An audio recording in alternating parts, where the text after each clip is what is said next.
Hey guys, it's your girl Brenda Jane. Welcome back to my channel. And today I thought I could share with you guys something that I put together during my first year of college. This was one of like the best moments that I had in during my first year.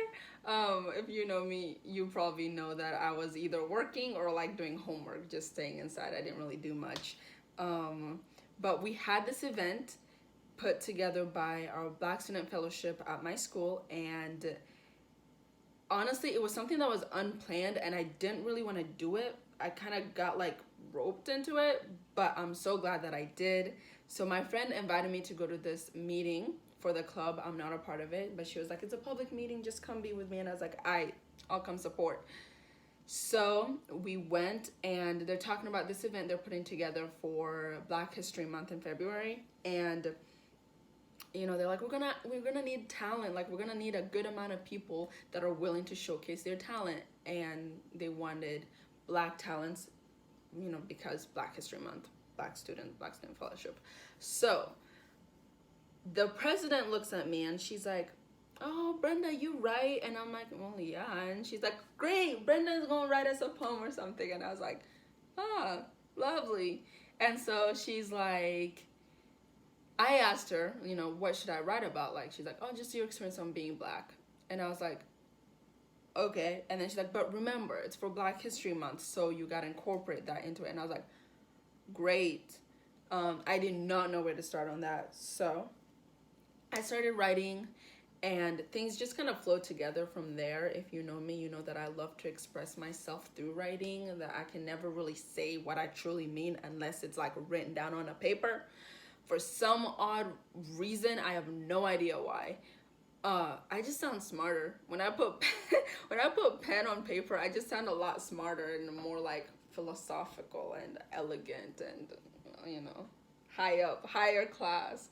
I'm really not. So I started writing and things just flowed.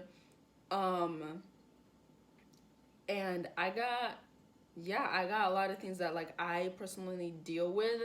I live in a relatively safe community and not very diverse, so I don't know what exactly other people might have thought. Oh my word, sorry, I just got to like 20% battery. So if I lived somewhere else, it'd probably be a lot different than what it is now. But yeah, I wrote this poem from my experience, and I really wanted to share it with you guys because I'm so proud of it, and it's the first thing that I've ever actually shared with anyone. And I want you guys to let me know what you think. This poem is called Aren't You Offended? Aren't you offended?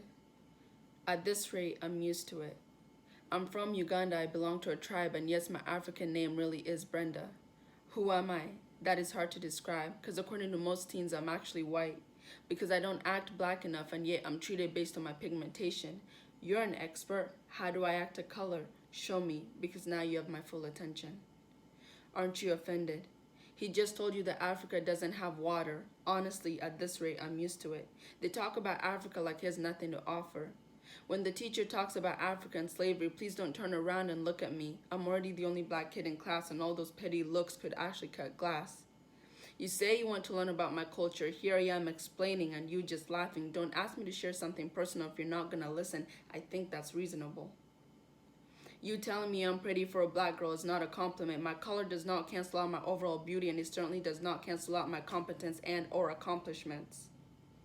MLK had a dream that one day his kids would not be judged by the color of their skin, but rather their personality. Although we've come a long way, we are more equal. We'll never be in a world where we don't see color. That's just reality. When you tell jokes about my father going for milk and never coming back, I'm not laughing because I think you're funny. I'm laughing because of internalized oppression. Do you understand, or do I need to dive more into the explanation? You saying I'm not racist because I have a Black friend should not be a justification for saying jokes that are clearly are for discrimination. Aren't you offended?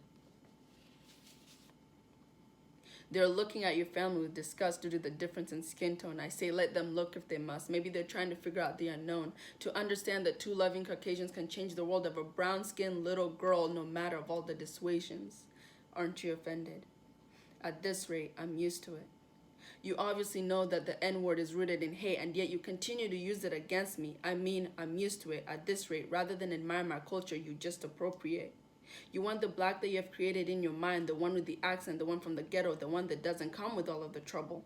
But you can't get the trophy without doing the works. This is proven to you by Ruby Bridges as well as Rosa Parks. In his theme for English B, Langston Hughes says, you are somewhat more free. But why does it matter from white or black? According to Michael Jackson, it don't matter if you're black or white. So does that mean I can just be me? What it means to be black is actually quite dignified. There is no one way. All black is different, but we all are unified. In the words of Frederick Douglass, if there's no struggle, there is no progress. So yes, being black is hard, and it probably will always be, but more and more we start to associate black with excellency. Aretha Franklin brought you respect. Jackie Robinson changed the game. Now all of us are living out the amazing after effects. All this sounds harsh and bitter, but I promise you, this is just from my point of view. What I'm saying are all just things to consider. Maybe others feel the same as I do. We walk a battle now because of the many others that ran the war. We have a lot to celebrate because we've come so far. Maya Angelou says there is no greater agony than bearing an untold story inside of you. This is a journey and a story that cannot be subdued.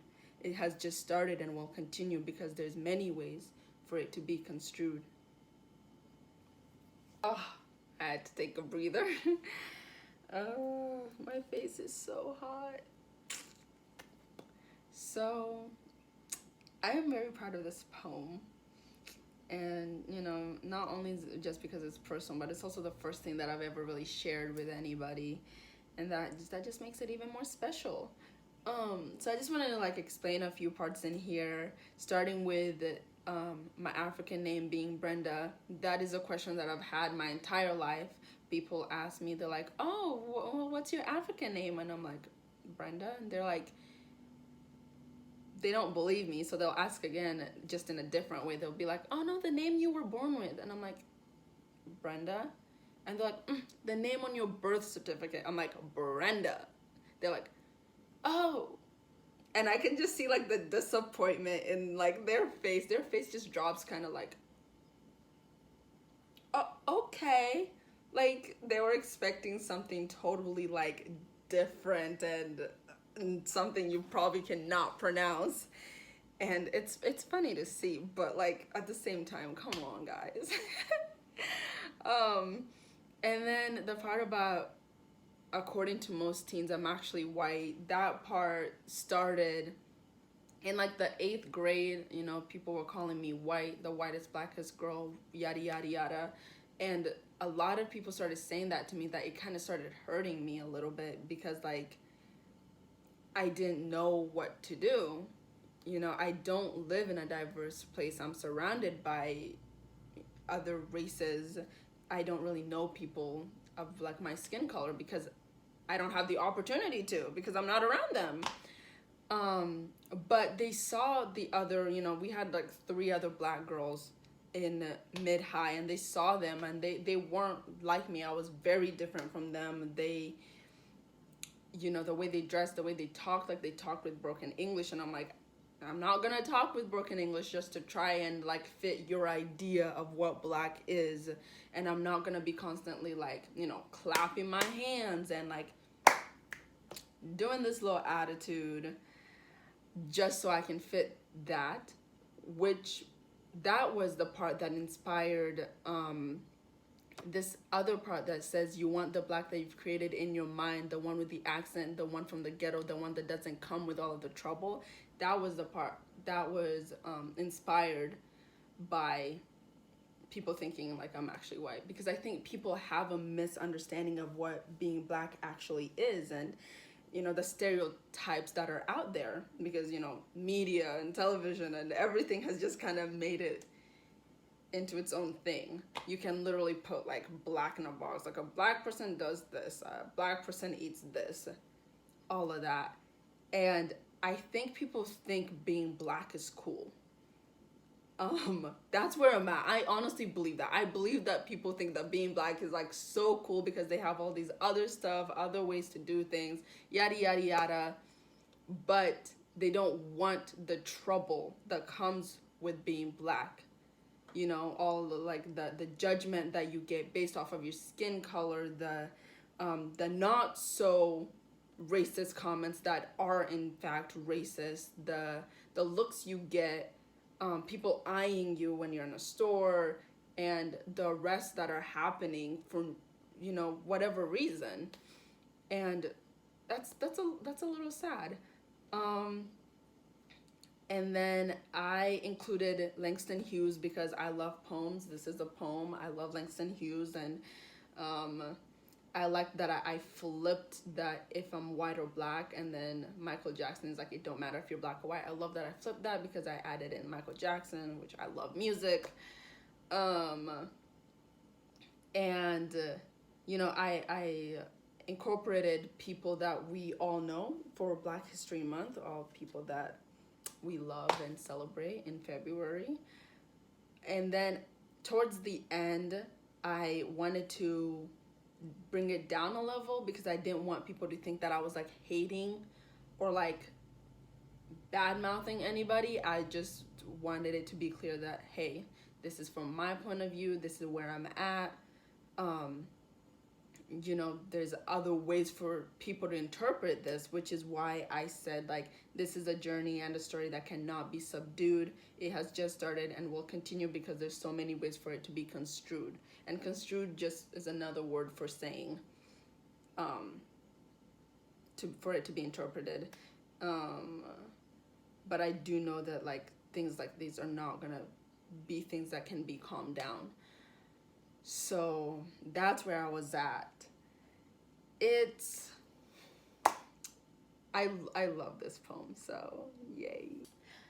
Thank you guys so much for watching this video. I would really appreciate feedback on what you guys thought about the poem in general, just because I like to know what I can improve on, what you guys liked or didn't like.